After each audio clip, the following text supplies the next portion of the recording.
Thank you, everybody. It's really lovely to be here. Now, I don't know if you know many Australians, but I'm going to try to tame down my accent so you can understand every fucking thing I say, because otherwise you might not. So please stop me if I talk too fast, which that's part of the problem. But what Misha told me that I could look at one piece and go in depth, but what I've decided to do really is show you how my work threads together. Maybe for some of you who are students, it's useful to see how you can bring all these different practices together, which for me, I went to university and studied the flute. I got into contemporary music, playing composers' pieces, and then I left university very unhappy, very dissatisfied, and started traveling like a lot of Australians do after they finish their degree, and ended up in Berlin in the late 1980s. I'm old, so that's okay. And then I started playing bass in bands, rock bands there at that time. And it was a great time because I lived in a squat, and electronic music was huge in Berlin at that time, so there weren't that many guitar bands around, so we got all the really good supports like Nirvana and Hole and Primus and all these bands. I got to tour all around. It was fantastic. And what started then was this process of unlearning.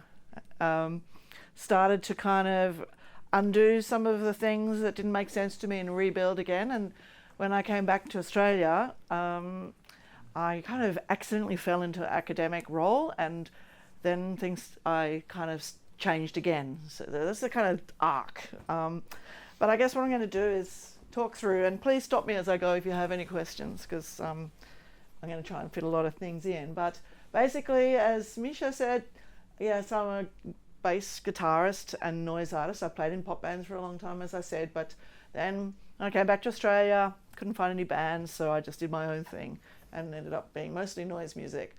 And it's just bass guitar with analog pedals. That's my thing.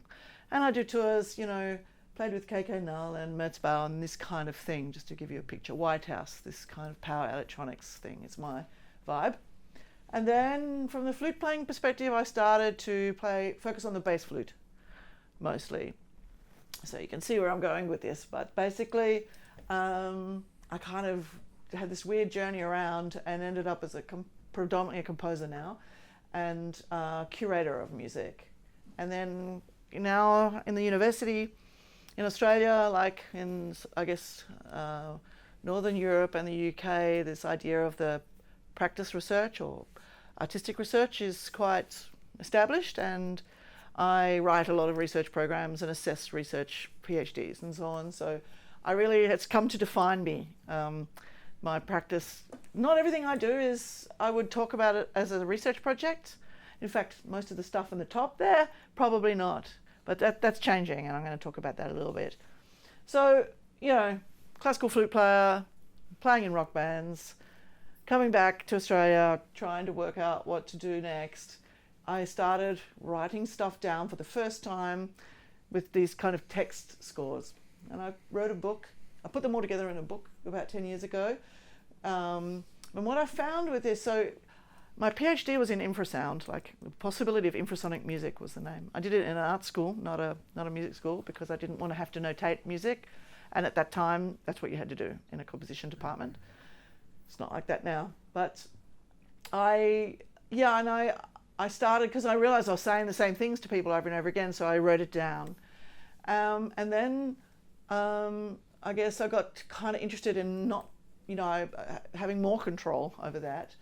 And I started to move from being a performer or an improviser to what I'd call a composer. And the only difference is that I started to write my ideas down for people so that I didn't have to play it or demonstrate it. And I got really interested I was drawing music all the time, like doing drawings in my notebooks, but they were just like kind of expressions of things that I could hear in my head.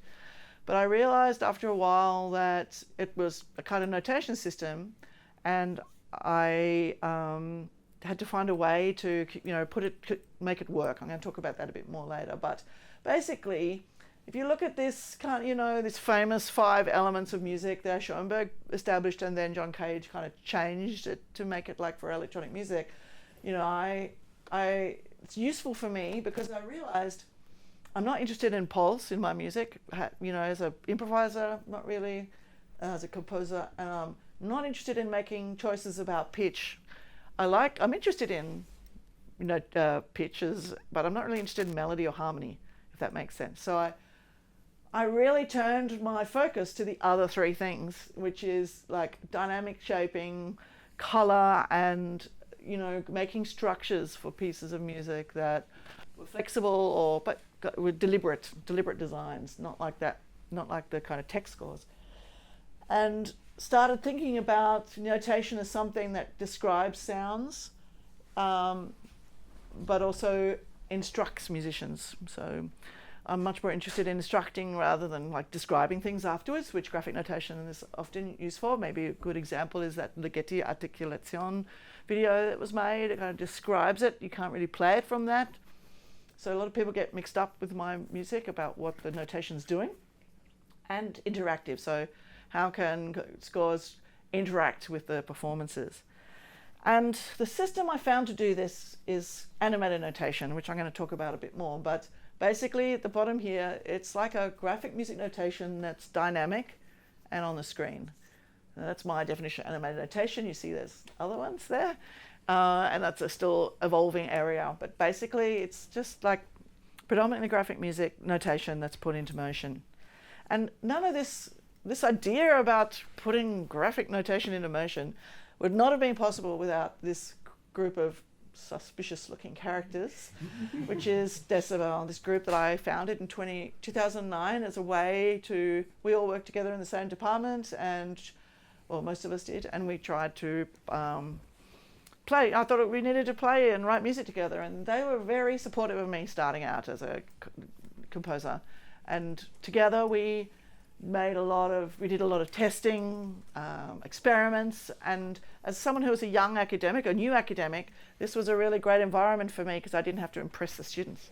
And, you know, there's a kind of history of the master-apprentice model in composition schools. And I didn't feel any type of mastery of composition at that time. And so it was a kind of way to work. But Lindsay here on the right, he and I went to university together. So, you know, we haven't, you know, I've traveled all over the world and other stuff, lived in other places, but Lindsay really, it's been a common thread through that. And, you know, Stuart and Aaron in the middle were my PhD students. Louise was a colleague at a different university, and Tristan and I played in a band years ago. So together we kind of worked out these ways to think about scores.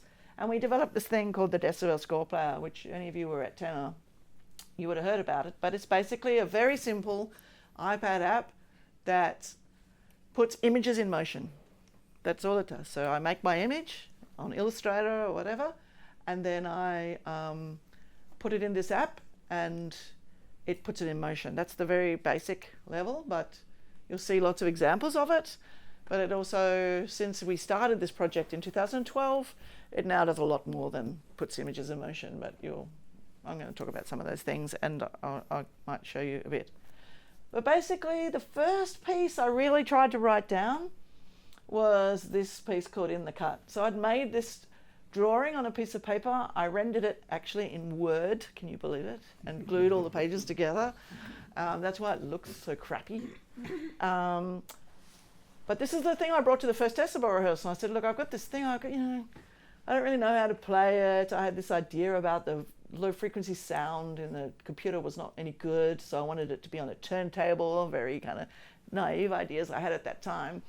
But together we kind of worked out, we developed like just in a max patch, a system to put it in motion, which then became the Decibel Score Player. So it's a very simple idea. The score is proportional, so the stuff at the top is the high notes, which I've learned is not everybody thinks about music like that. The lowest notes are in the bottom. Different colors, in this case, are different instruments.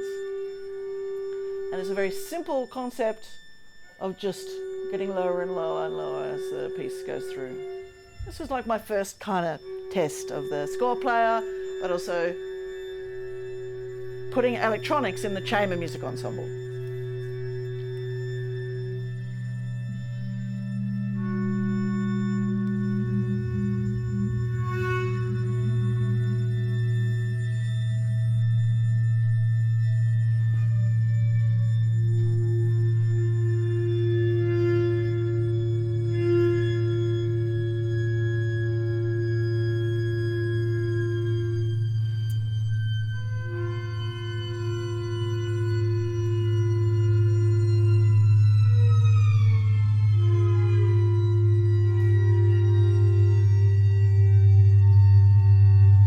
So I think you get the idea. So it's quite a simple concept. So there's, you know, violin, cello, bass clarinet, bass guitar, and this sine tone that I etched into a record. And that's, you can hear that drop. It's notated the drop. So Decibel was really designed to commission and play work where electronics and acoustic instruments were in the same band. So electronics was like an instrument, not an effect or a reinforcement. And the speakers were always on the stage with the musicians.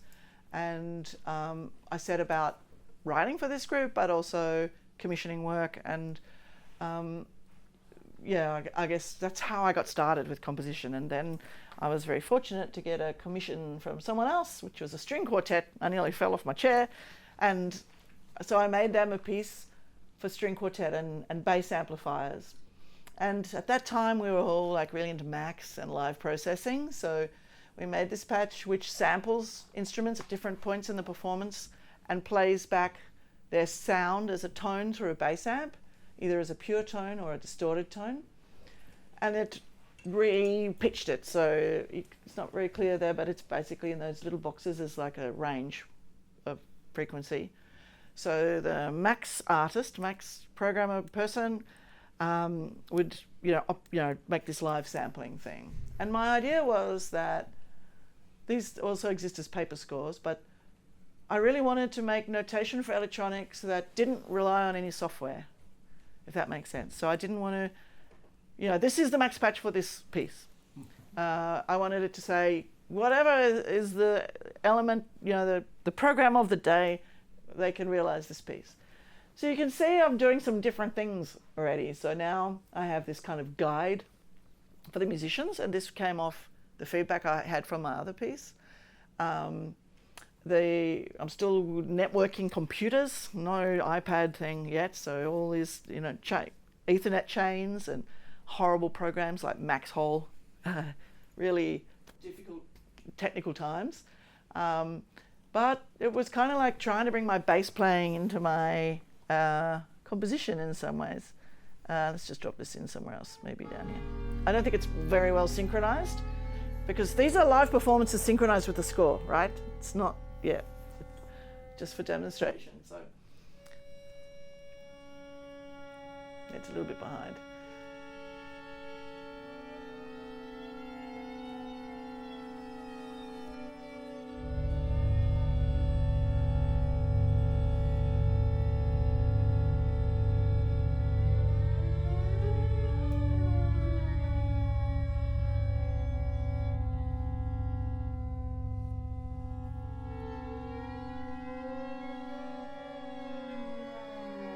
So you can probably hear my influences here, right? So obviously I was very interested in low frequency sound, but I was a huge fan of Xenakis, Ligeti, Chelsea, these composers that were kind of working with quite slippery sounds. And I think I started to evolve these drawings when I found these sketches by Ligeti and Xenakis of their pieces before they were notated. And I went, oh my God, they look like my drawings.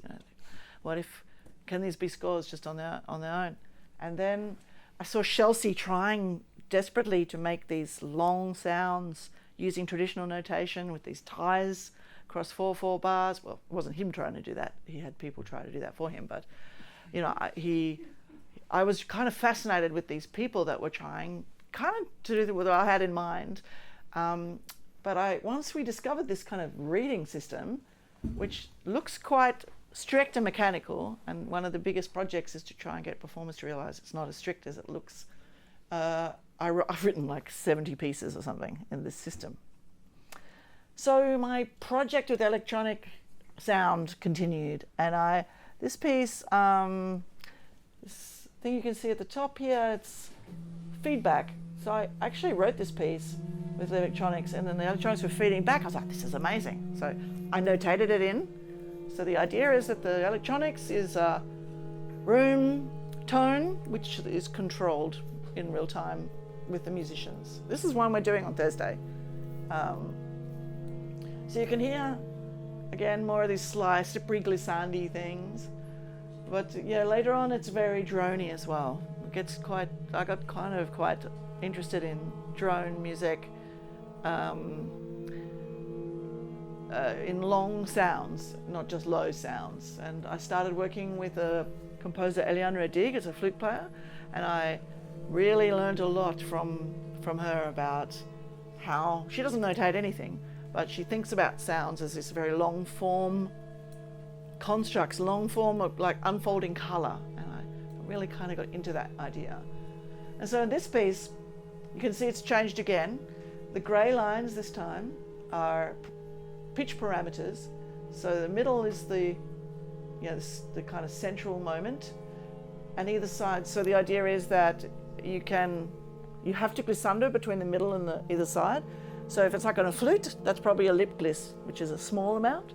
But if it's a string, it can be a really long one. So it's this kind of idea about small things. And this is from a quote by Morton Feldman, actually, which where he talks about as long as one person's there to listen to it, it's still a majority of people that are listening. But anyway, that's a whole other story. So a little bit different than those live electronics pieces, but I was still kind of interested in this live electronics. So I started to explore ways of notating these samples. In this case, the Max just samples these instruments at these different points and then turns it into a sine tone, which just continues. So it creates this kind of stacking of the sounds.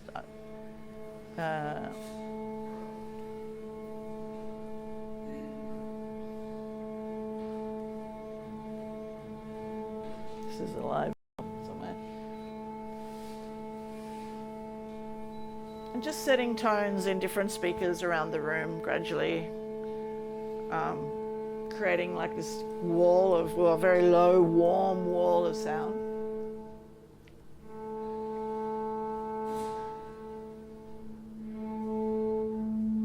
So there's the sine tone coming back. So that'll stay there for the rest of the time, and it gradually starts adding one after the other after the other. And this time the instruments are just in different shades of grey. Cello, bass flute, bass clarinet.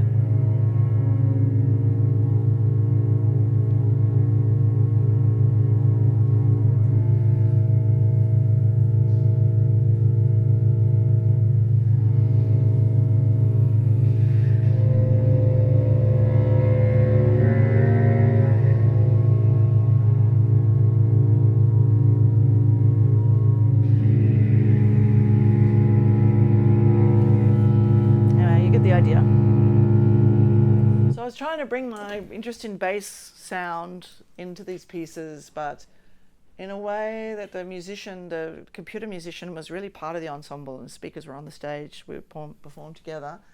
And this kind of developed this interest in graphic notation more broadly, because most of the pieces we were playing had some element of graphic notation for the electronics.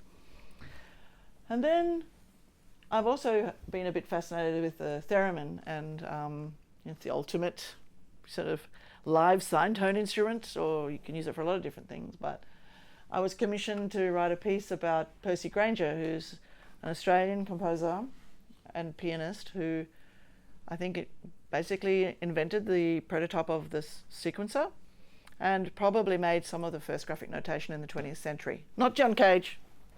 He was doing it in about 1931. And he wrote for theremins, and he wrote this kind of thing. So I had a bit of a love-hate relationship with the piano, as you'll see in some of the other pieces I make. And so I made this kind of piece where the piano turns into a theremin. That was my idea. But the notation's changed again. So now the kind of red colours, red and derived colours are the right hand and the blue colours are the left hand. And this time it's like an action notation, so it just tells you when to put your hand down on the piano, your finger, and when to take it off. And kind of gives you an order about which to go. And again, like in the cut, it just gradually goes down. But, so this was another live processing piece, but then after one, I couldn't update the max patch or something like that. At a recent performance, I bugger it, and I just made my own theremin part and put it in the score. So now, in the score player, it's not just reading left to right, but you could actually put audio inside it as well. So it started to give us a lot of potential, but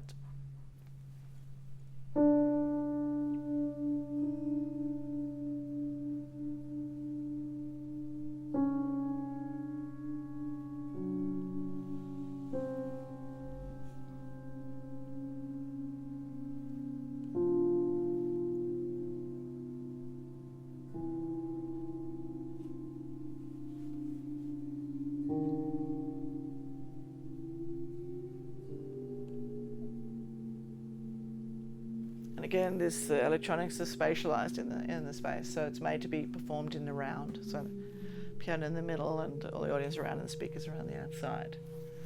So this is, you can see the whole thing, and that's what the performer sees basically. And Caps was the name of the Percy Granger's piano he had when he was a child. So my idea was to bring it out of the piano and into the electronics. So I started to really explore this graphic notation thing and animated notation thing, and started to get some kind of, I guess, problems about time. So I think it might have been like at a conference like Tenor, where someone came up to me and said, "You've got this thing, why are you reading from left to right? Like, why? You don't have to do that. You know, that's," and it was Warren Burt who taught me that, this electronic artist from Australia, originally from Urbana in the US, and it really got me thinking. And so anyway, the next commission I did was for a tam-tam piece, and I drew these gestures onto the tam-tam, this circle, and I used a score player to kind of move through these different images. And this, it's a little bit ugly, but this countdown thing on the bottom shows the performer how long they have. But then I started notating these subtones, like making, you know, like a tape part inside the score, and because like, no, I could do that. So I kind of know, and I had this real problem about how do I notate these things through time. But then I realized, well, it's just, I am just describing the sound that's already in the computer, so it doesn't really matter. But I kind of started this system of drawing. So each color is a different mallet,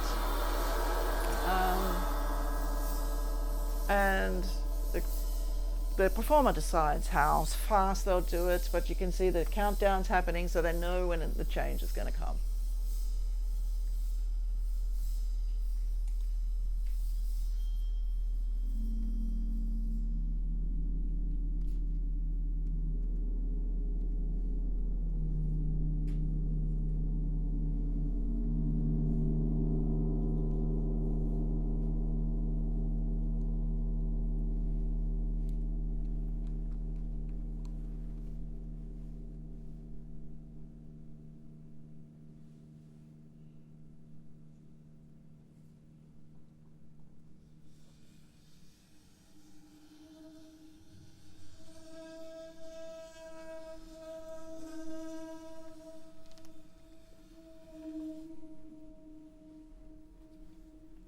You can see there's no movement here. So even the sine tones is just sort of, so that the performer has to understand when the sine tones come by looking at that from a left to right, but they play.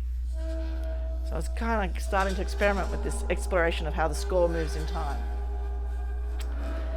But to say that I'm obsessed with sine tones is an understatement. But when I kind of just started to get really fixated with this idea that, well, sine tones, you know, Stockhausen always called them no tones. It's like totally missing the point here. They've got a real quality of them that you can change with different speakers and different volumes. But this really warm sound, and instruments can really sit inside it and play with it. And so I've made a whole stack of pieces like this where there's a tone going on, or a collection of tones, and I would just draw them very clumsily here. So this is a 3-movement piece. But I started, well, all the time I'd been making these pieces, each piece came from a different political situation. So the politics is just in the name.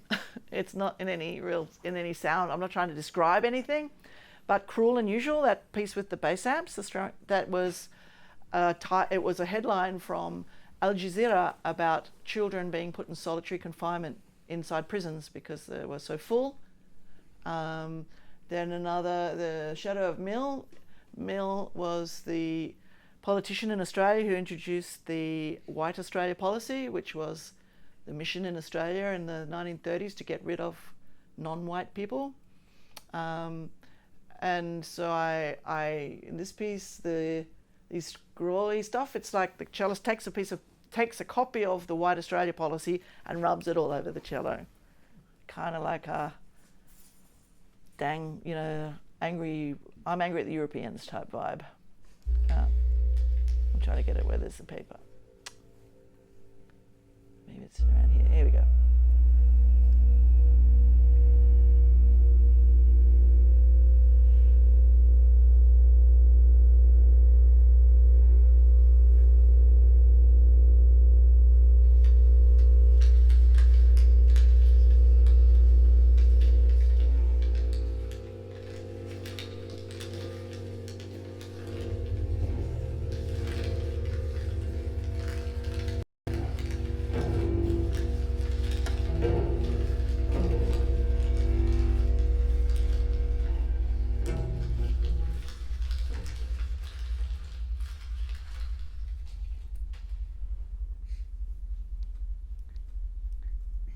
So I kind of use the titles as a kind of starting point, I guess, for these pieces.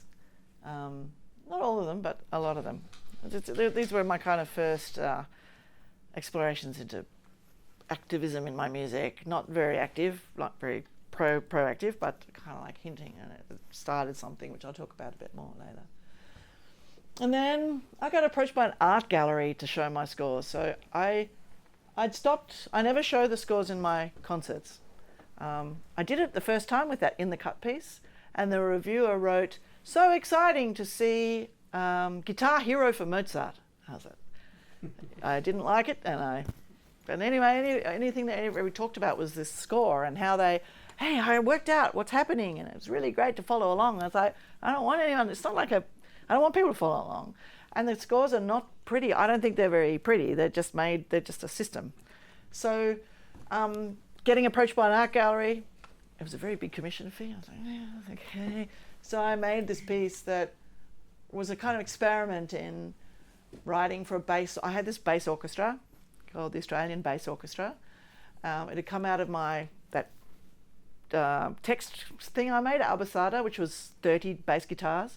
So I was kind of, interested in keeping that going. So I made this piece for the Australian Albasada.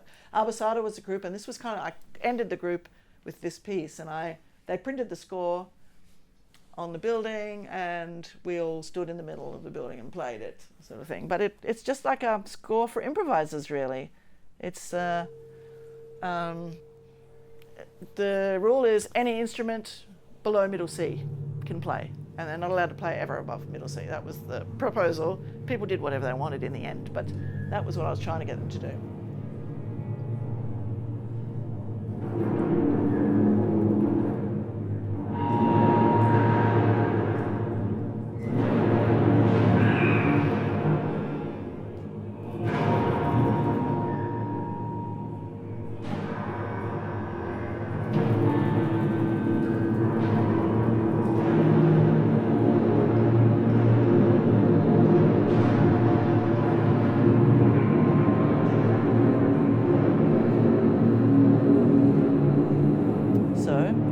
You can see here I'm getting back to my noise music thing again. I'm trying to bring the noise music into the art music thing and combine them.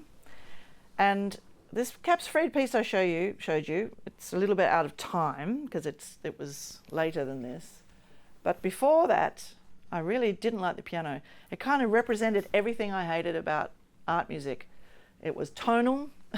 You couldn't change, it was really hard to change the pitches, and you couldn't sustain any notes.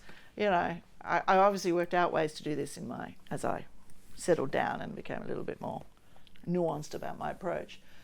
But I was working with computers, and they also had other problems. So I said, well, can I make the piano into a noise instrument? Yes, you can.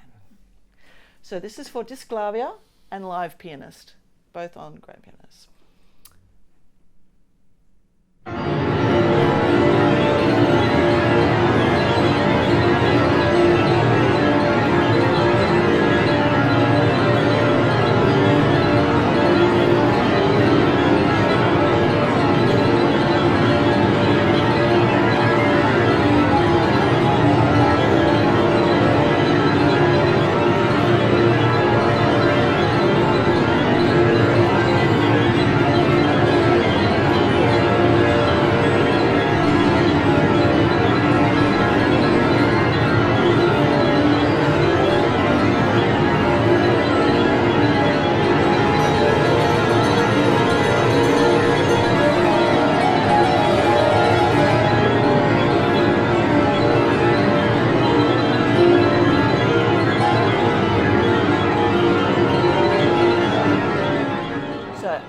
about this thing called black MIDI. I thought that was like cool. So, but what I didn't realize is, so I wanted the disc clavier to play all the notes at the same time, which you can do, of course, but you have to wait for the hammer to come back up to send it down again. So I had to fiddle a lot.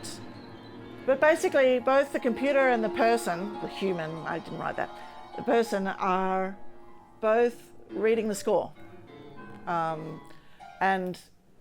But you know, it's much easier for a computer to play those shapes than it is for a human. So I experimented a little bit with this pianist that I was working with, and this was my first piano piece, really.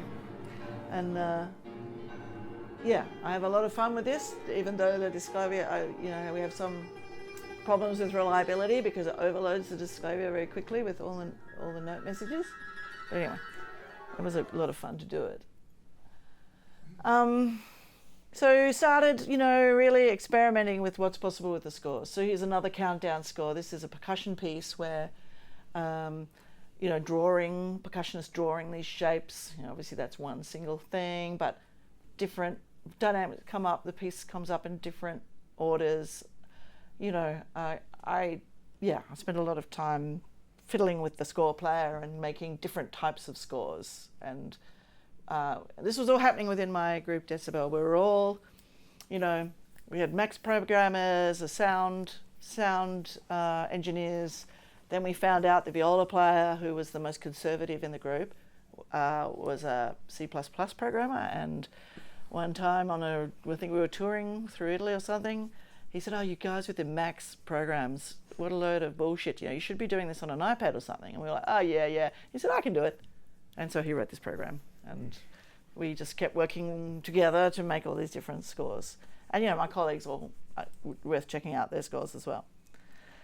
But I also really wanted to get back into, I wanted to really collaborate with people that weren't notating composers.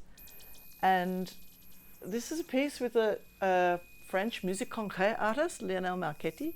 So that's how I came across Eliane Redig, actually. She was supposed to come to Australia. She didn't make it for health reasons, but her, diffuser came, and he did this amazing live performance, and I really wanted to work with him. So we started creating music together. He never notates anything, so what I did was I would make the score and play it and send it to him, and he would make a musique concrète part, which he would then put in the score, and then we would play it again. So what you're listening to is his musique concrète part in the score. It's not a live performance of it. This is what the score looks and sounds like. So he kind of took all these shapes and made sounds, collected sounds, manipulated sounds that he thought would complement it. And we've done maybe 6 or 7 pieces this way. I really love working with him. And this is for bass flute and tam-tam. So it's you know, very rudimentary score, really. But this kind of, he calls it a partition concrète, so a concrete part. He has these pieces on their own as well on his website, or they're in the score. So Simon Emerson is a huge influence on me, a fantastic English writer and composer.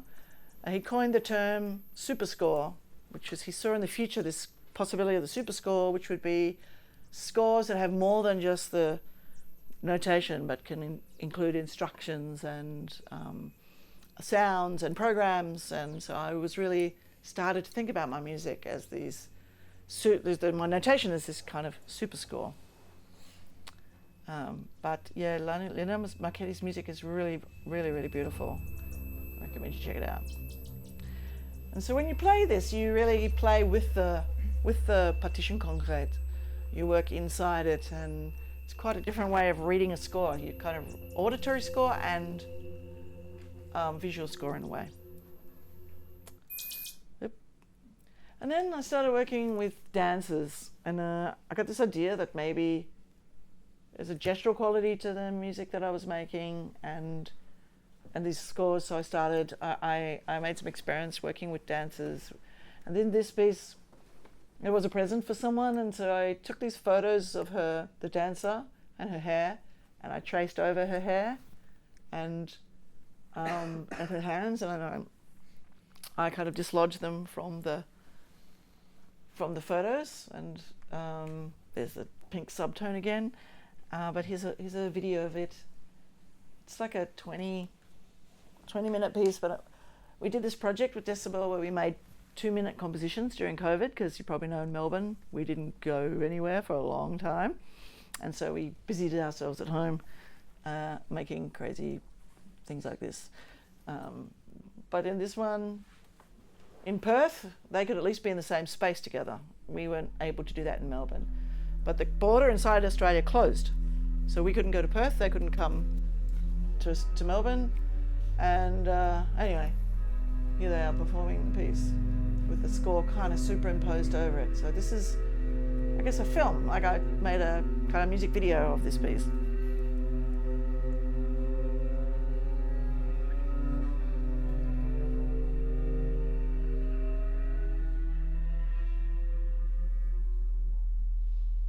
And the film is made by Carl Ockerford, so he kind of designed this, I don't know, format.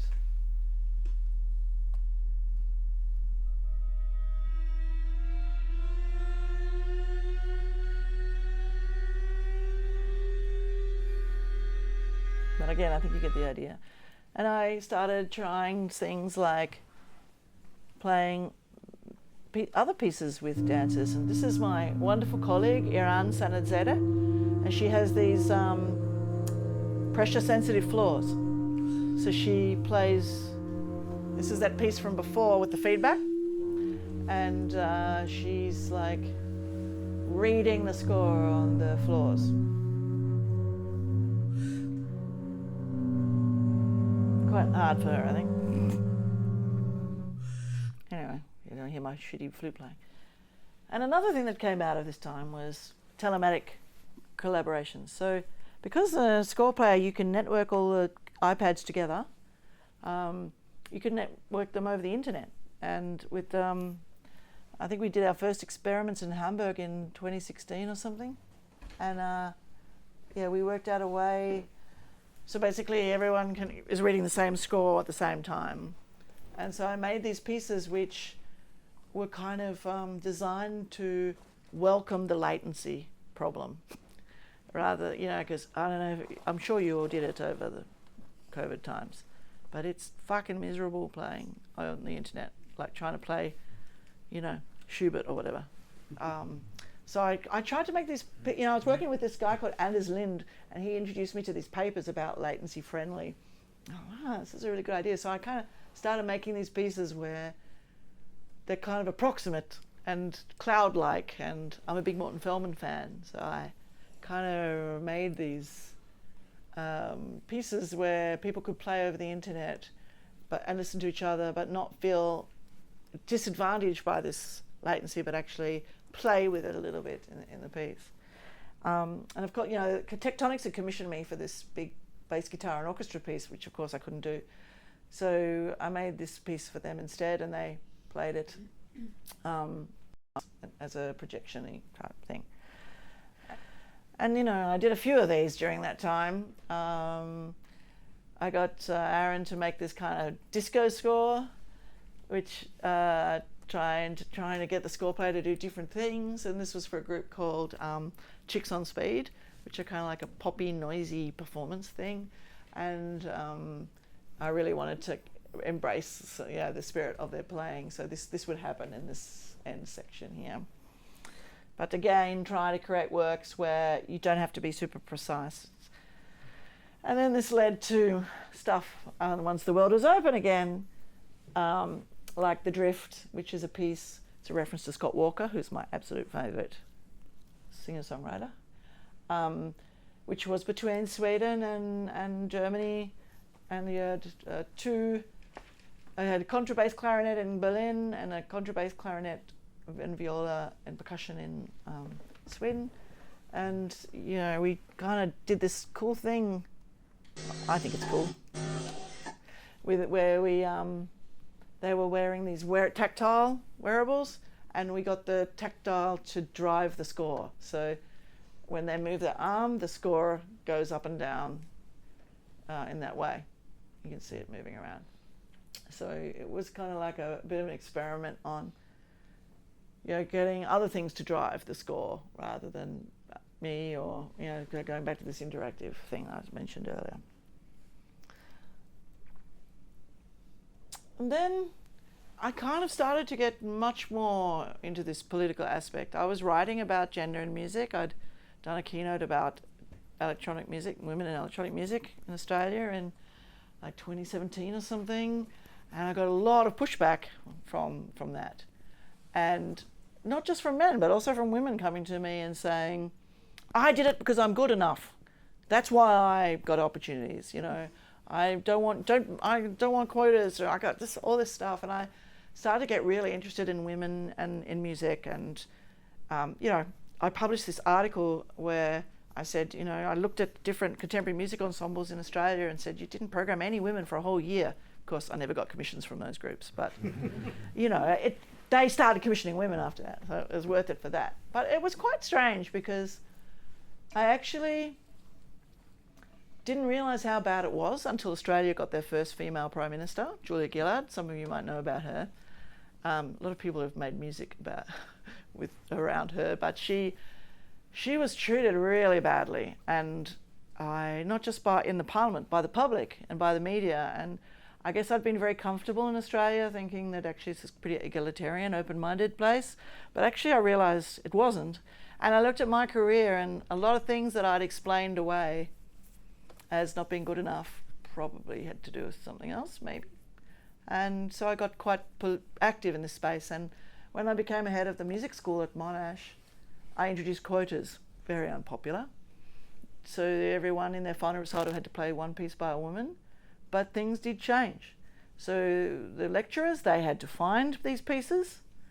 I had a pianist tell me there's no music by women for piano and clarinet. So I was like, what? So, just unbelievable low-level introduction. And then, I think it's a bit more normal now. The students also complained because they wanted, to do pieces so they could audition for Juilliard.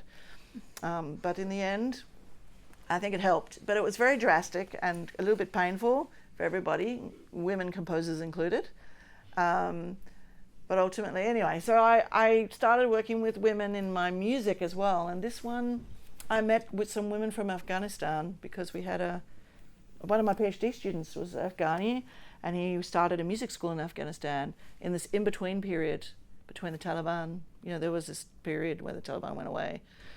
They're back now and the school's gone. But and so I met these incredible women, and they introduced me to this Landi, which is it's like an Afghan haiku, but it's an oral transmission. And so I made this series of pieces based on these Landis, these little poems. And some of them are kind of quite saucy, and they're intended to be sung or passed around in secret. And so I took these photos a friend of mine made of these women and traced over them and made these pieces, kind of trying to translate their bodies into the sound in some way. Here's a little performance of that top one. So you can see they're like 2 or 3 minutes long each one, pretty ugly looking scores, but it kind of works in a weird way, I think.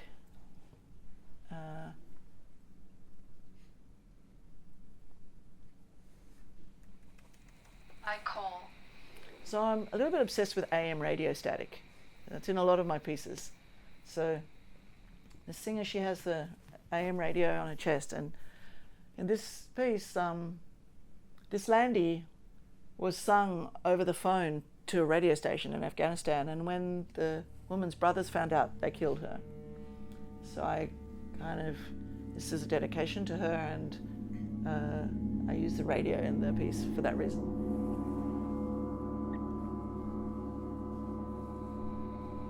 It's my colleague Louise. There was a piece by her in the tenor, actually.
So the idea here was to get the voice to sound like it was on a radio.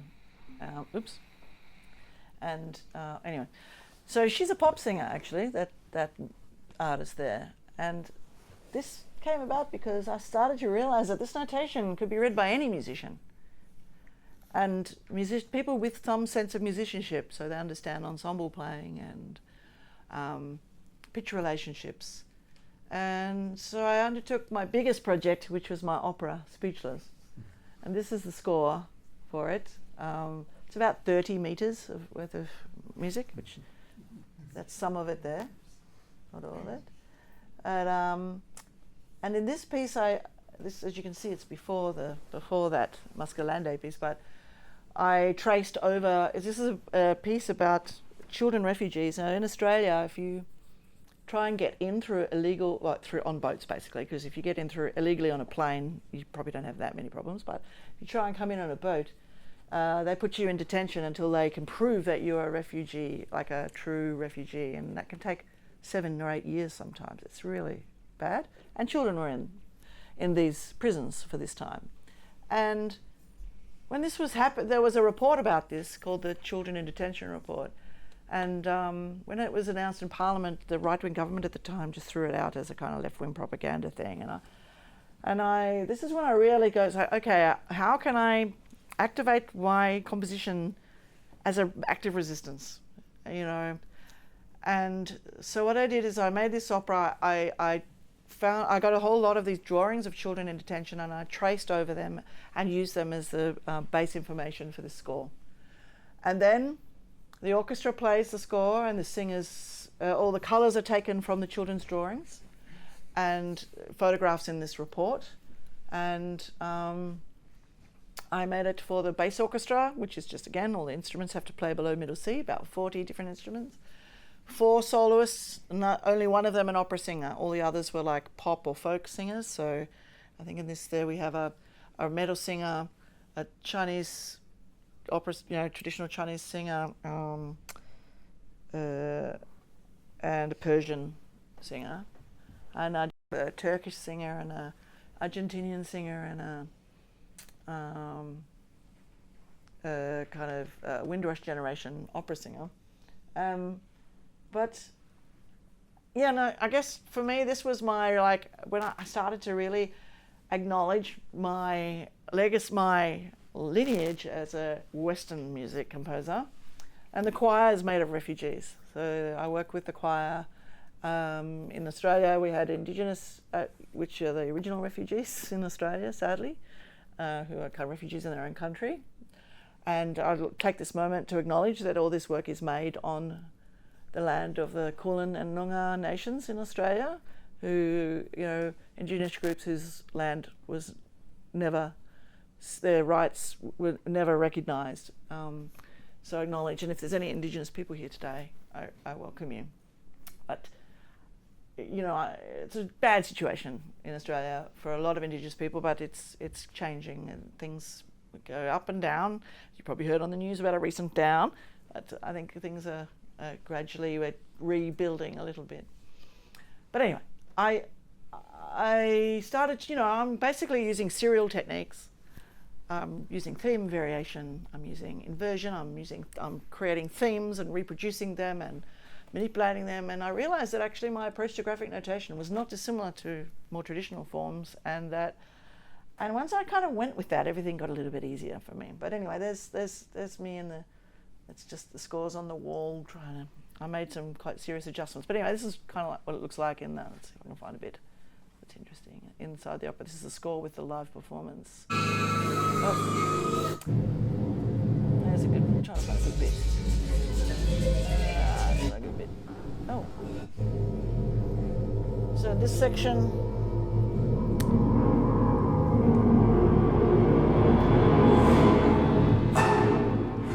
Each instrument gets a free improv section.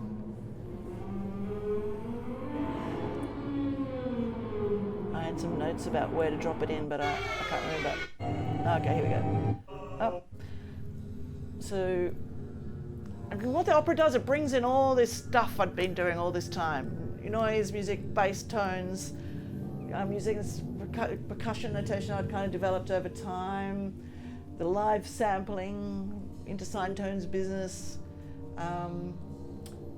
This was supposed to be a theremin part, but it ended up being like an electronics part, so I had to put all this stuff. But anyway, in the score, there's instructions for stage design, lighting. The score player controls the lights, sends messages to Max, controls spatialization of the electronics.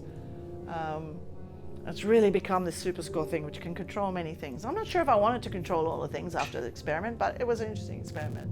And that's part of the kind of art of scholar thing, right?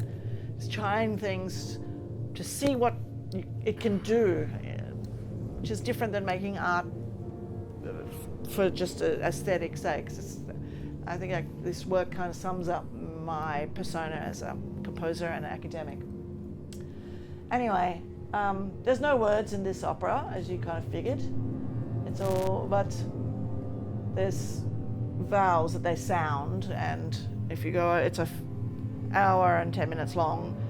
It just says you are welcome here if you thread all those things together, but you can't hear that. So here I've notated bass instruments in red, winds in green, strings in blue, percussion in purple, harp and piano in orange, and electronics in yellow.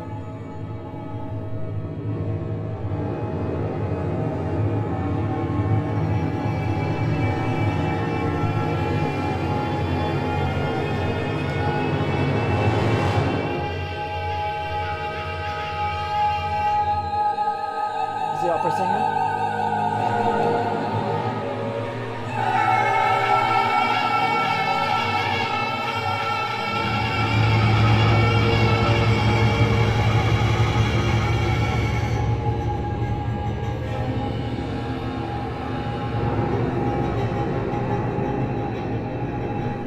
So in this piece we've got 40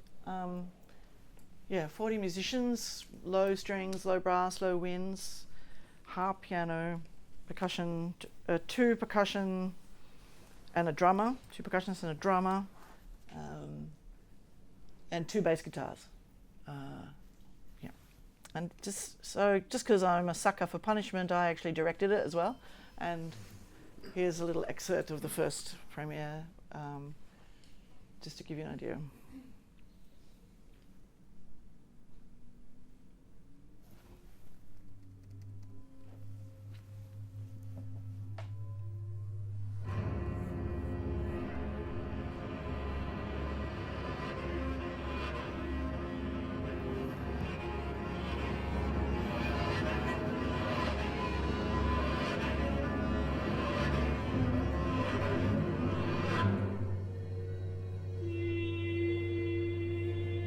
So they had these different pieces of fabric which were kind of like nation state. That was the...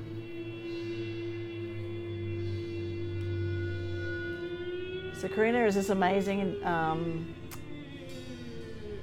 Indonesian death metal vocalist, as you'll see in a minute.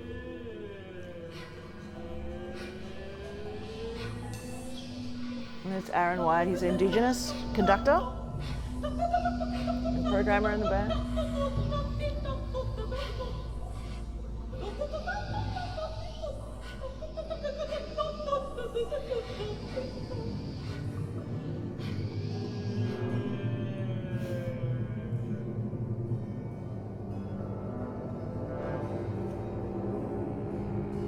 And Aaron has kind of developed this technique for conducting, the animated notation.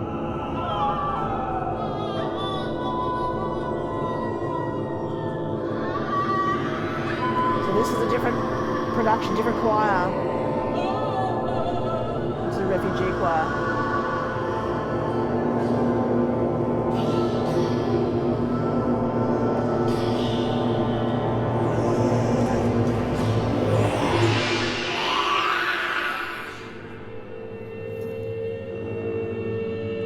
Oh, we heard this bit before.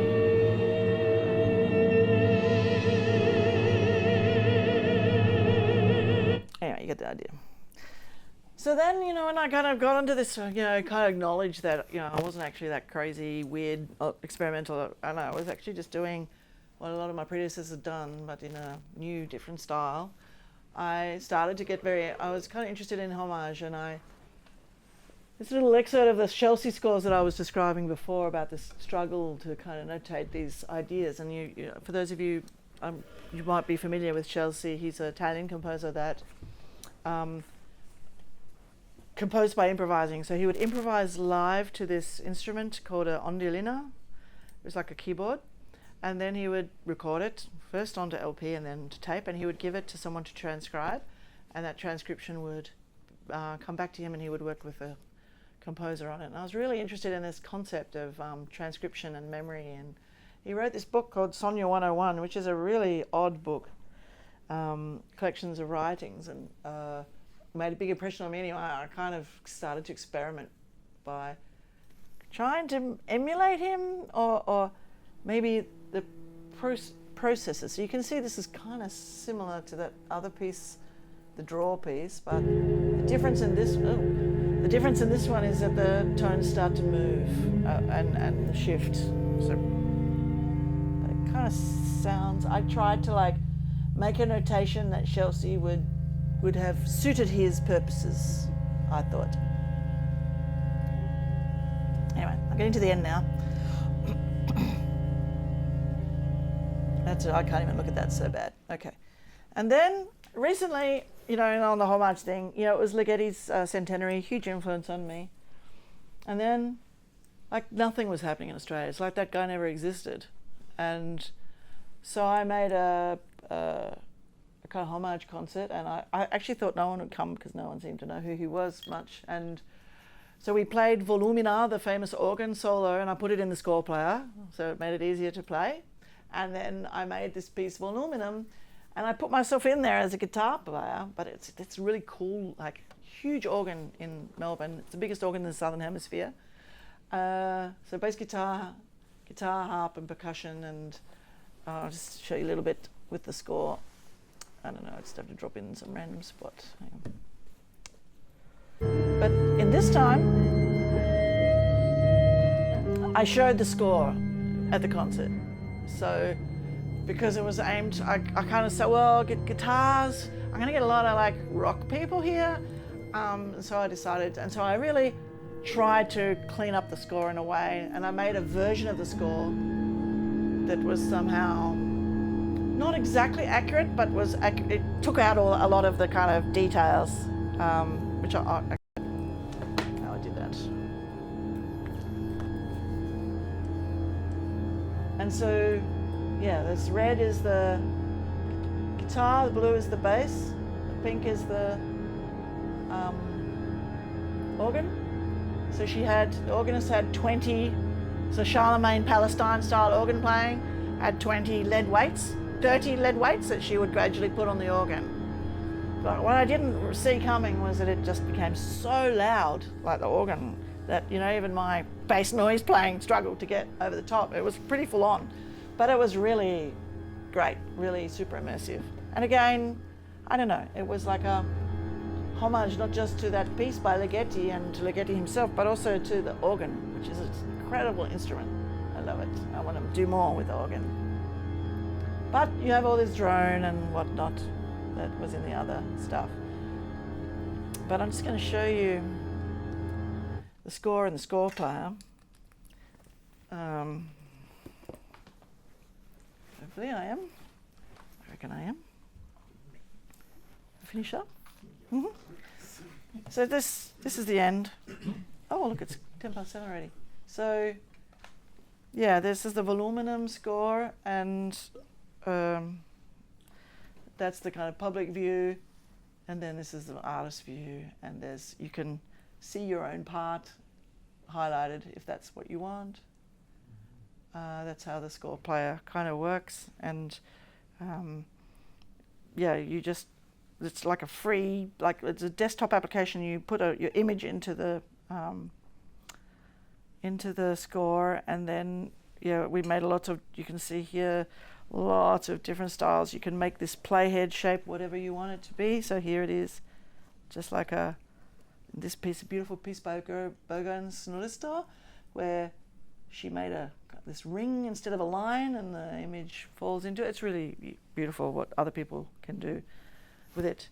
But that's what the score player looks like. But I think I've been talking way too long, and I warned Misha that when I started I could keep going for a very long time, so thank you for the reminder. And it's me playing bass guitar in a tunnel in London, and also just writing about some of these ideas in the new Virtuosity Manifesto, in editing this book with Louise, the percussionist you saw, but also bringing stuff from the score player in to realise historic works like the John Cage Variations and writing books about that. Thank you.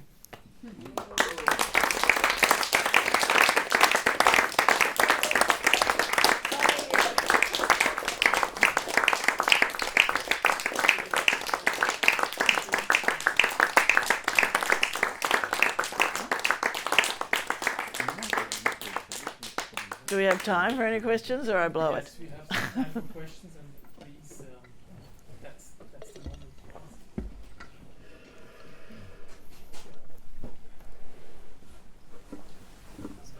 I might have one.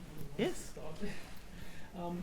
What interests me is that on one hand there is a huge freedom that you get with your graphical scores, and you avoid the meter, the pulsation, let's say, of standard notation, where we synchronize each other as musicians through a beat and the appropriate notation system. And on the other hand, that's what I was asking myself, the cursor and this flow of time that is given by the app is also a very constraining time giver, let's say. Yep. So it's maybe not a direct question, but more something I was thinking about, and maybe you can comment on that. Yeah, it's a great observation. So yes, if you think of a score, it's got two purposes. One is to coordinate musicians. The other is to reproduce an idea. So I use these to do both those things. So, but I guess my concepts, even though they have no pulse, they're actually not very free. So the pitch choice is free, but then once you made that choice, it's not that free after that. There's restrictions, and it's all these scores are relative. So when you play them, you have to always be listening to the other people, because if your part is higher than them, you should be higher. And this is almost like sometimes in these pieces, it's very difficult to play them like that. And I've come to the realization that I just want people to try. But yeah, some people I've worked with say, I don't want to use your score player, it's too strict. But I actually think my music needs that kind of strictness. But I also encourage musicians to treat it like they would any other score, which is you use it most of the time, not all the time. So when you're in a group, and you saw in the opera we had a conductor, because they can't, if you just leave the 80 musicians when you include the choir and everyone, to coordinate with, they can't follow it. So it's actually not as strict as it looks, because, I don't know, people look at it differently or something. So you need someone, either a conductor or an ensemble leader to coordinate it just like you would with a normal score. So I think it's deceptively control. It's not as controlling as it looks, but maybe it is at the same time. Yeah, okay. It's a good question, though. I think about it a lot. Yes. Yeah, I'm in the echo space of the question of Micha. Yes, if I understand right, okay, there is no fixed pitches, but anyway, there's register and cross points. They are quite precise wherever they are. Yes. So that's one point. But the other point are all of these colors. And I wondered, I imagine that you are collaborating a lot with the musicians, and you write a precise and open score at the same time, but I can imagine that it needs a little bit more communication to create something specific than a serialism piece. My question is, how much the interpretation is influencing, or one interpretation the next one. Is it maybe an in-between, between Neumann notation that needs also the experience of the performance? Is it kind of an in-between, it's a score, but anyway, maybe it creates kind of oral culture? Mm-hmm. So, could you imagine that maybe in 100 years, these pieces really have a way of reinterpretation behind them, that they are on the one hand connected with the score and on the other hand connected with this oral tradition? Does it play a role in your music?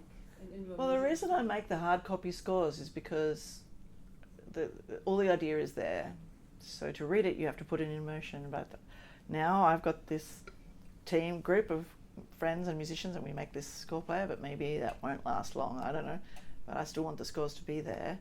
So if that's what you mean by the culture. But I also have done some tests with spectrograms. So a piece played many times when I'm not there. My music is played around the world when I'm not there. And I get the recordings and I put them through a spectrogram, and they all sound remarkably similar. And I wonder if that is the score, maybe, or just classical musicians playing scores like this make the same decisions. But what would be your desire? Well, my desire really is for people to enjoy playing these pieces. So, I can work here. I'm really lucky to be working with the students. Hi, Felix, I can see that. I don't usually spend that much time with performers because I like to leave them to do it. But when you do sit down and you can make them, they kind of go to another level when you work with the players. But I'm actually quite open, no pun intended, about it. So I've heard people play that Cruel and Unusual piece as a triad. Like they start with C, G, C, E, G, C, and then they keep trying to get back to the tone. And that's fine. If that's what you want to do, that's fine with me. But the stuff that I do control is like the length of the notes, and when I have the line and it's got no variation, I don't want to hear any bow change or breath, or any, quite strict about that kind of thing. So I guess some things are really clear in the score, and other things are a little bit more open. So I'm happy for that. That's intentional. Does that answer your question? Not really, but it's anyway. Do you want to ask it again in a different way? Because maybe I didn't understand it. Yeah, because I have the impression that the aspect of color and gesture, Mm-hmm. it's a notation that anyway, maybe it's misreading or mislistening,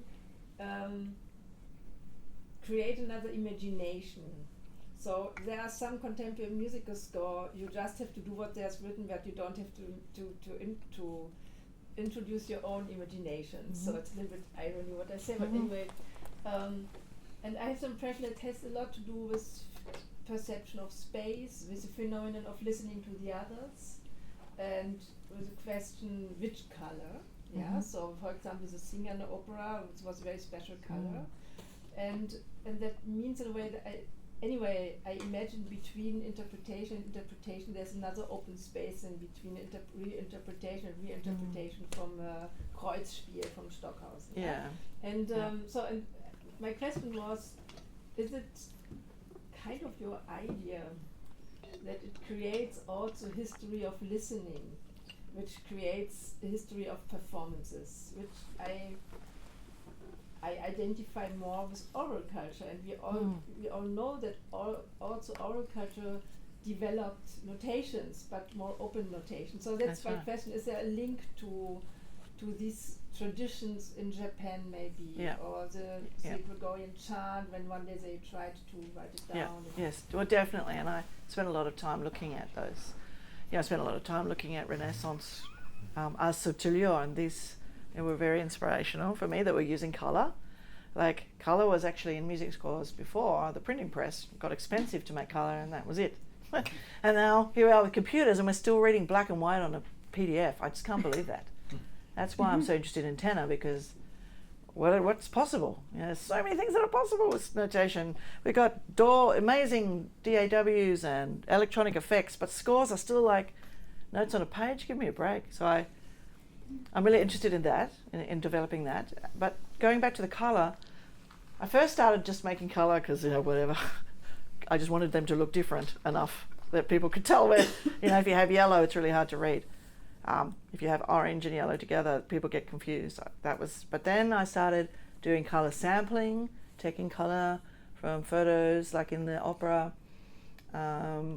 We did some, testing. We did some research around how musicians read colour. When they see red, they play louder. That's kind of weird things. But I haven't gone very far down that road. And I'm a huge fan of Sol LeWitt, for example. You can probably tell. He's an artist that I really like.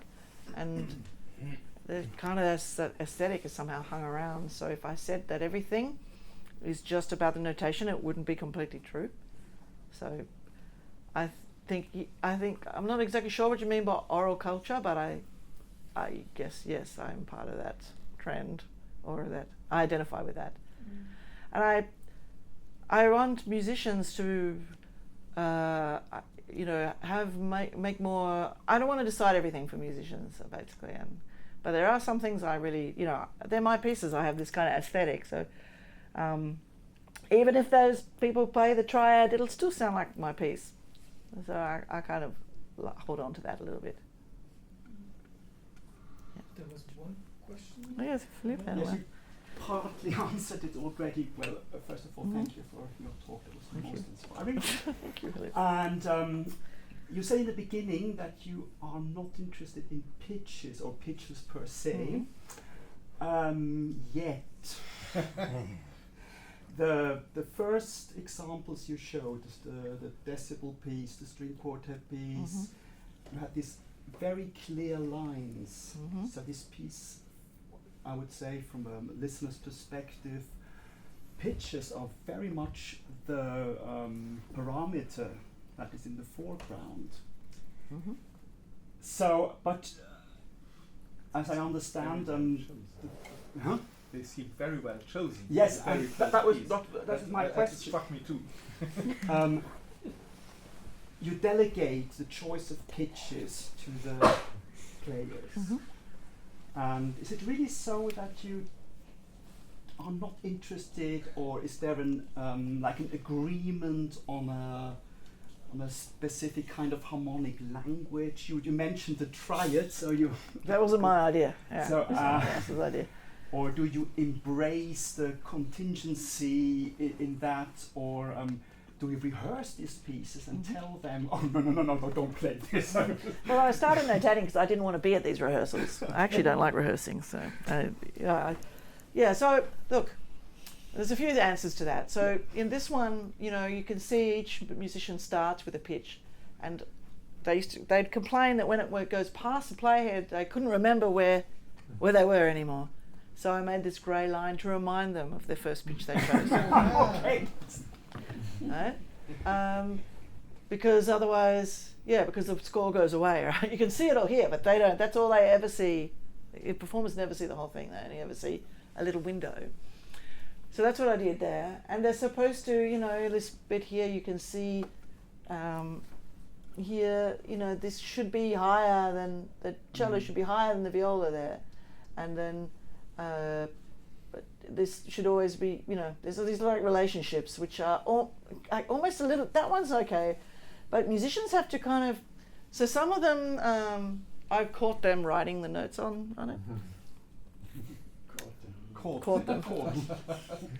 So they discuss it during the rehearsal. Yeah. Oh, you're going to play a C. So I'm going to play an E. Oh, phew, we don't have to worry about that, Because, technically, if you just chose any note, that, the violin could play the lowest note on their violin, and then violin 2 would be a bit stuffed. Well, there's this bump going down. There is not. Yeah. Yes, that's right. So they can't do that. I shouldn't have said that, should I? It's So and with this other piece in the cut, the word score, I really try to think about the range of the different instruments and make it realistic in some way, but I guess it's not true that I don't care about pitch. I just don't want to choose the pitches. But I'm not shying away from manipulating these pitches, but I just, yeah, just it's kind of like a relative game. So it's taking this proportion thing to a kind of extreme level in a way. And some people find these scores really quite hard to play, and they can spend a long time with them, and they definitely get better when they spend more time.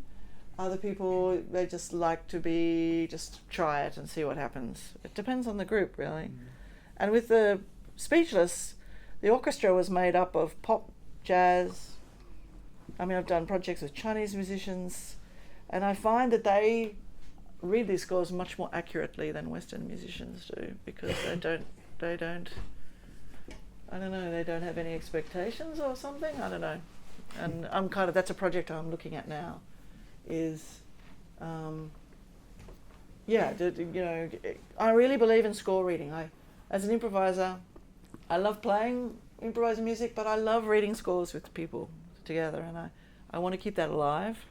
And to keep that alive, we have to kind of open it up for more musicians to collaborate across different styles.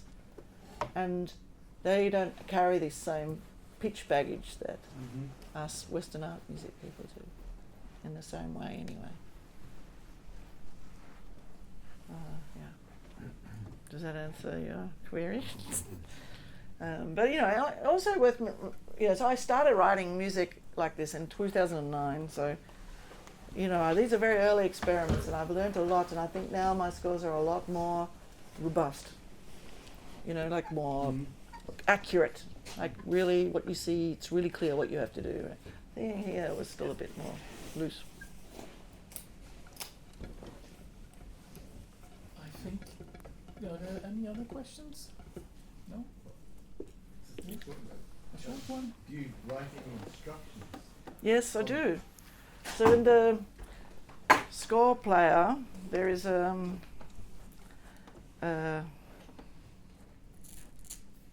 there is a piece. There is a tab here for instructions. Okay. And so you make that and put it in. So there's a legend basically to what means what, and what colours do what, and what the different things mean. Right, okay. And in Speechless there's a very comprehensive one as well. And all my pieces have this DOI, so you can go click on the DOI and get all the information about the piece. So the Illustrator file, the instructions, the recordings, you can, all the score is, all the programming of the score players on GitHub. You can kind of remake it from zero if that's what you wanted to do. Okay. Thanks. Thanks. So thanks so much. Thanks, for Wisha. sharing Sorry for your going too long. insights. No, no. I hate it when people do that.